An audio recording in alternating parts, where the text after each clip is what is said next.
할렐루야. 오늘도 새날을 주신 하나님을 찬양합니다. 오늘도 말씀을 나누는 이 시간 성령님께서 우리와 함께 해주셔서 이 말씀이 이해되고 깨달아지고 믿어지는 역사가 있기를 주님의 이름으로 축원합니다. 오늘은 에스겔 36장 25절에서 28절까지 말씀을 봉독해 드립니다.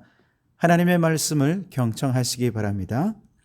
맑은 물을 너희에게 뿌려서 너희로 정결하게 하되 곧 너희 모든 더러운 것에서와 모든 우상 숭배에서 너희를 정결하게 할 것이며 또 새 영을 너희 속에 두고 새 마음을 너희에게 주되 너희 육신에서 굳은 마음을 제거하고 부드러운 마음을 줄 것이며 또 내 영을 너희 속에 두어 너희로 내 율례를 행하게 하리니 너희가 내 규례를 지켜 행할지라.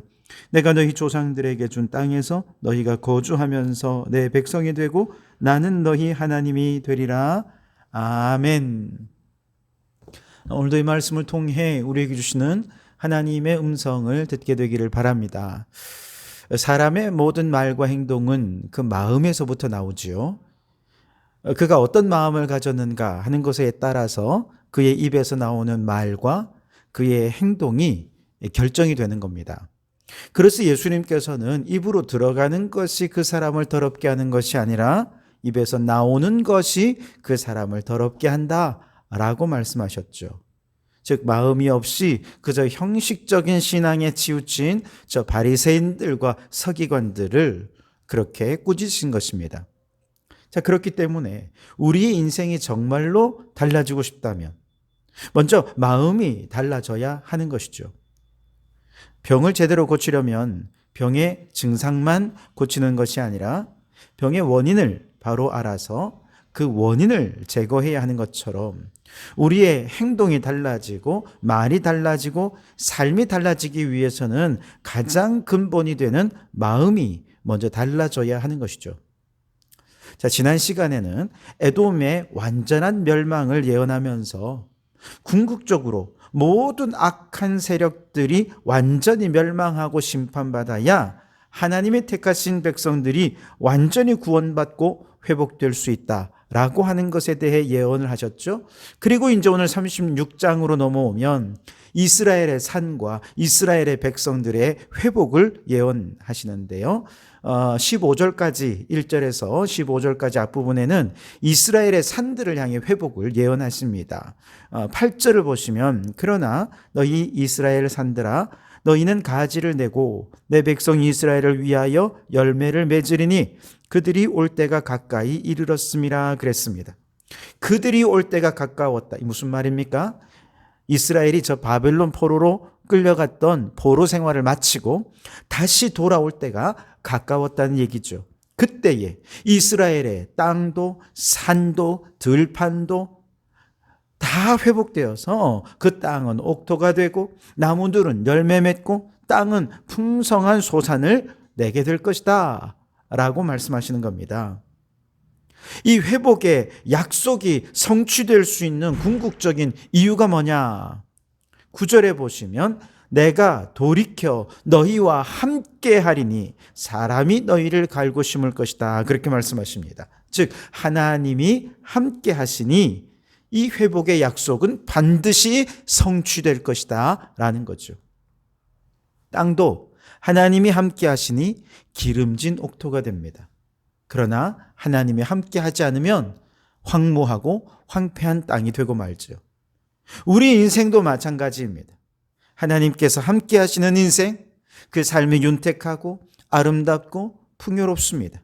반대로 하나님이 함께 하시지 않으면 황량하고 무가치한 인생으로 전락해 버리고 말죠. 그러니 여러분, 우리 인생이 정말로 참된 행복을 누리기 원한다면 우리 인생에 하나님이 함께 하시도록 해야 할 줄 믿습니다. 오늘도 이제 말씀과 기도로 하루를 시작합니다. 이 말씀 속에 이미 하나님은 우리와 함께 하신 줄 믿습니다. 그러니 이 하루 동안도 하나님과 함께하는 매 순간순간 기쁨과 감사로 채워지길 바랍니다. 하나님이 없으면 우리 인생은 원망과 불평, 짜증과 또 이기적인 탐욕적인 삶으로 불행에 빠질 수밖에 없어요. 무의미한 하루하루가 되겠지만, 그러나 내가 돌이켜 너희와 함께 하리니, 돌이켜 우리에게 함께 하시는 임마누엘의 하나님, 그 하나님이 함께 하실 때 우리의 하루하루의 삶은 가장 값진 삶이 되고 의미 있게 되고 행복한 삶을 살게 될 줄 믿습니다. 그러니 오늘 주님과 함께 그 어느 때보다 행복한 이 하루를 보내시기를 주님의 이름으로 축복합니다. 자, 그런데 하나님은요, 땅만 회복하시는 것이 아닙니다. 하나님이 함께 하시면 그의 백성들, 하나님의 백성들도 회복시켜 주시는데요, 그 땅에 살고 그 땅을 갈고 그 빈 땅을 건축해서 거기에 거주하게 될 사람들, 저 이스라엘 백성들, 하나님은 그들에게 함께 하신다는 것이죠. 여러분, 땅이 아무리 회복되었다 해도 그 땅에 사는 백성들이 회복되지 않는다면, 여전히 죄로 더럽혀지어 있고 여전히 죄 가운데 행한다면 그 땅은 얼마 지나지 않아 또다시 황무하게 되지 않겠습니까? 아무리 고급 외제차라도 그 속에서 운전하는 사람이 술을 마시고 마약을 한 채로 운전한다면 그 차는 곧 폐차가 되거나 사람을 죽이는 차가 되거나 질서를 어지럽히는 차가 되고 말 것입니다. 차로서의 존재 이유가 없어지죠. 하나님께서 아무리 그 땅을 회복시켜 주신다 해도 그 땅에 사는 사람들이 여전히 죄악에 취해 있는 상태라면 그 땅은 또다시 황무하게 될 수밖에 없을 것입니다.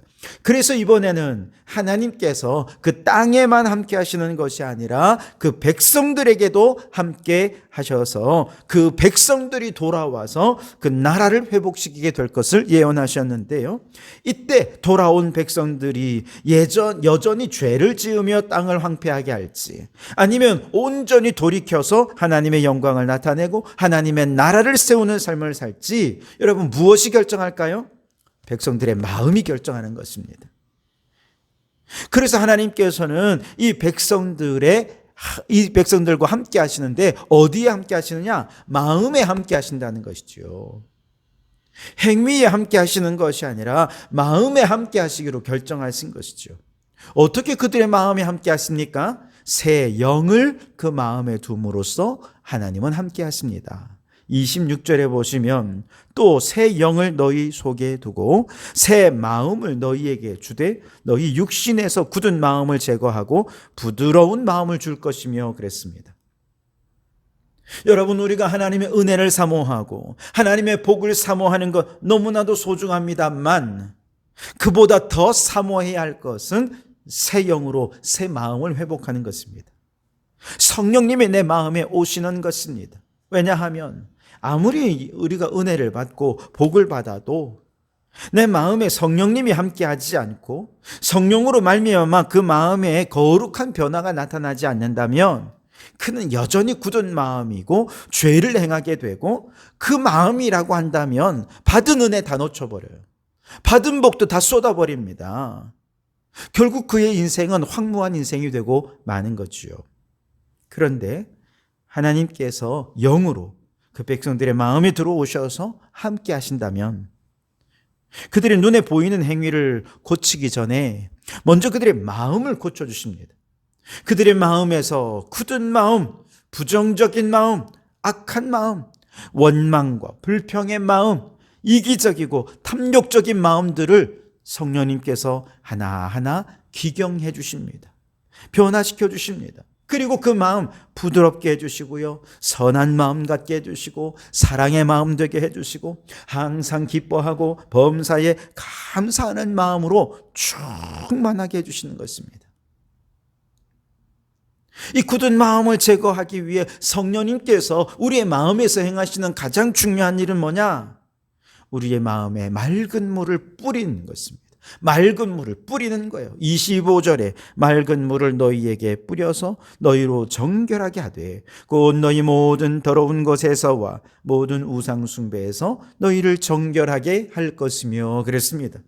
여러분, 성령님이 내 마음에 들어오시니까 더러운 죄악, 우상 숭배의 죄악과는 이제 도저히 함께 할 수가 없는 마음이 되는 거죠. 그래서 성령님께서 맑은 물을 뿌리시는데, 이처럼 우리의 영혼의 죄악을 씻으시고 정결하게 하는 이 맑은 물은 무엇입니까? 바로 예수의 보혈이죠. 성령님은 우리 안에서 끊임없이 예수님을 생각나게 하십니다. 죄악된 우리의 마음을 가지고 십자가 앞으로 우리를 이끌어 가시는 분이 성령님이십니다. 그리고 예수의 피가 우리의 모든 죄를 사하실 것을 믿어지게 하시는 분도 성령님이십니다. 그 믿음대로 예수의 피를 마음에 뿌려서 정결하게 해주시고 굳은 마음을 제거해 주셔서 부드러운 마음을 주시는 분이 바로 성령님이라는 것이죠. 그렇게 그 마음의 굳은 마음이 사라지고 이제 성령으로 말미암아 부드러운 마음, 순종의 마음, 감사의 마음이 그 마음에 있을 때 비로소 그의 행실이 바뀌기 시작합니다. 27절에 또 내 영을 너희 속에 두어 너희로 내 율례를 행하게 하리니 너희가 내 규례를 지켜 행할지라 그랬습니다. 성령으로 말미암아 이제 우리의 마음이 변화되었어요. 그러고 나니 하나님의 말씀이 꿀송이처럼 느껴집니다. 하나님의 말씀의 진리를 따라 살아가는 삶이 진정한 행복임을 깨닫고 이 땅에서 탐욕과 욕망을 따라 이기적으로 살기보다 이제 먼저 하나님의 나라와 그의 의를 구하며 이제 하나님의 백성답게 살아가기 위해 말씀에 순종하며 살아가는데, 이게 억지로 되는 게 아니잖아요. 의무적인 것이 아니라 이제는 성령님께서 내 마음에 주시는 기쁨으로, 자발적으로, 감사함으로 말씀에 순종하게 되는 것이죠. 이전에는 죄악을 행하는 게 너무 재미있었어요. 즐거웠습니다. 행복했습니다. 그래서 방탕했고 죄를 범하며 살았습니다. 그런데 내 안에 성령님께서 들어오셔서 마음이 거룩하게 변화되니까 세상의 즐거움을 이제는 배설물처럼 여기게 되고 그리스도와 그의 십자가만 자랑하는 삶으로 바뀌더라는 것이죠. 빌립보서 3장 7절에서 9절에 보시면 그러나 무엇이든지 내게 유익하던 것을 내가 그리스도를 위하여 다 해로 여길 뿐더러 또한 모든 것을 해로 여김은 내 주 그리스도 예수를 아는 지식이 가장 고상하기 때문이라. 내가 그를 위하여 모든 것을 잃어버리고 배설물로 여김은 그리스도를 얻고 그 안에서 발견되게 하려 함이니. 아멘. 그렇습니다. 성령님이 우리 마음에 안 계셨을 때 우리 인생은 세상과 마치 자석처럼 그냥 서로 끌리는 본성, 죄악된 본성으로 살아왔어요. 죄악만 보면, 세상의 즐거움과 쾌락들을 보면 그냥 거기에 끌려 따라가서 나도 모르는 사이에 죄악된 자리에 앉아 있는 것입니다. 그런데 성령님이 내 마음에 딱 들어오셔서 함께 하시니까 이제 세상의 것이 하나도 재미가 없어요.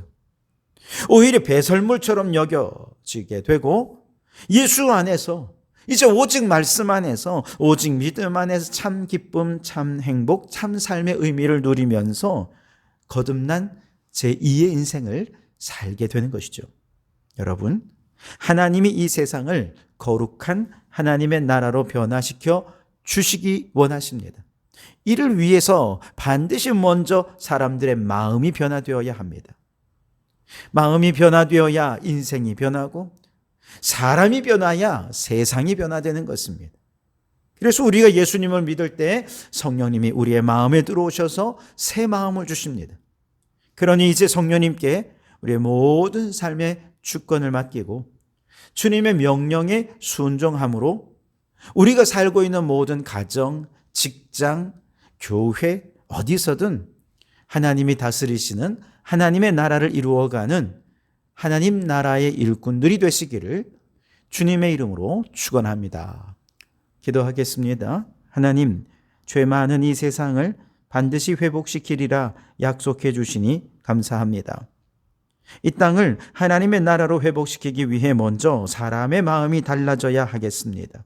성령님, 우리의 마음속에 들어오셔서 더러운 죄를 예수의 피로 씻어주시고 굳은 마음 제거해 주셔서 하나님의 말씀에 기쁨으로 순종함으로 하나님이 다스리시는 하나님의 나라를 우리의 가정에, 우리의 교회에, 이 땅 가운데 세워가는 하나님 나라 일꾼 되게 해 주시옵소서. 예수님 이름으로 기도하옵나이다. 아멘.